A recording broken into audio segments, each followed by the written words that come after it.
Je lis du livre de Daniel, chapitre 2, au verset 43, ce qui suit. Tu as vu le fer mêlé avec l'argile, parce qu'ils se mêleront par des alliances humaines, mais ils ne seront point unis l'un à l'autre, de même que le fer ne s'allie point avec l'argile.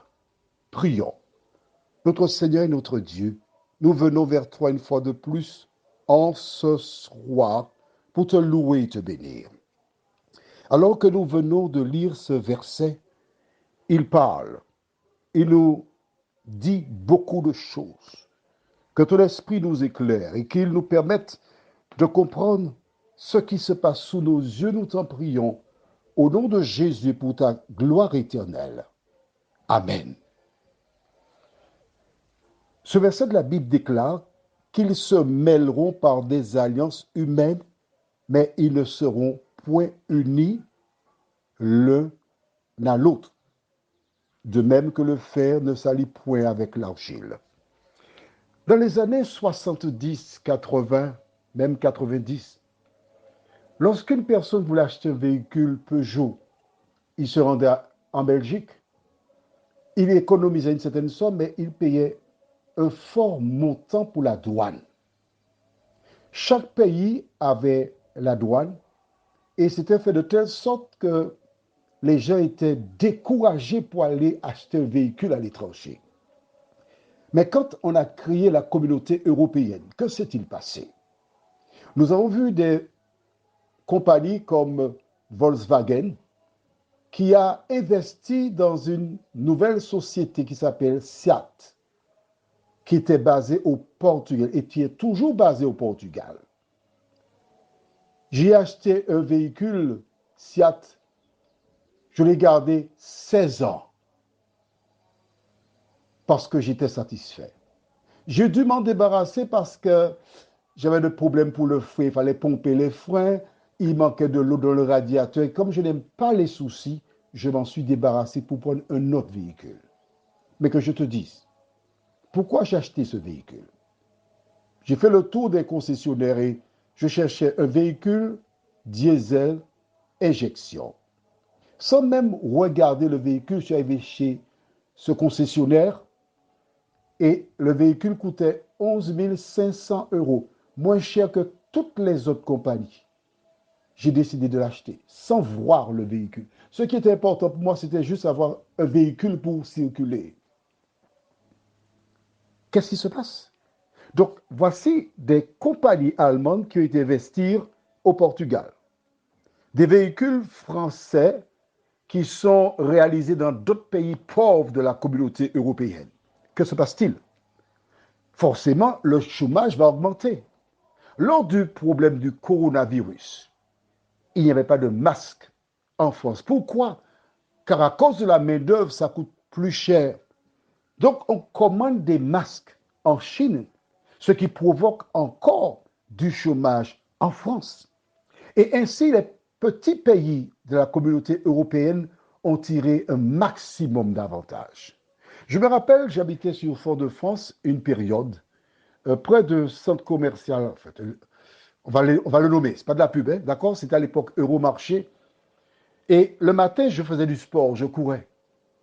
Toute la nuit, des carleurs portugais travaillaient. Et on a carlé cette entreprise que la nuit.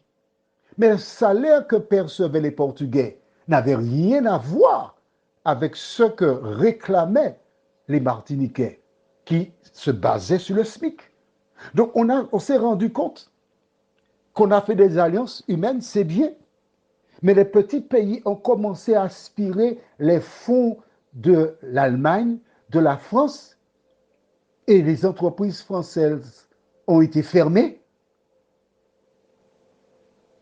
Et voilà où nous en sommes aujourd'hui. Un vrai chaos. Certains pays décidèrent de laisser la communauté européenne parce que ce n'est pas rentable pour eux. Les petits pays veulent y rester parce qu'ils s'enrichissent. Le taux de chômage a pratiquement diminué chez eux tant des industries sont créées. Ils firent des alliances humaines, mais ils ne furent pas unis. Madame Le Pen, Marine de son prénom, milite pour que la France suive la Grande-Bretagne et qu'elle sorte de la communauté européenne. Quand nous entendons toutes ces décisions qui sont prises, toutes ces remarques, connaissant la parole de Dieu, nous réalisons qu'elle ne ment point. Parce qu'elle a dit, ils feront des alliances, mais ils ne sont pas unis. À la lumière de ces faits historiques que nous vivons sous les yeux, et je me répète encore, je t'invite à aller sur un moteur de recherche et voir l'histoire de la communauté européenne, tu te rendras compte que ce que dit la Bible se réalise à la lettre sous nos yeux. Alors, que te reste-t-il à faire? Nous verrons demain si Dieu n'est pas de vie. Prions.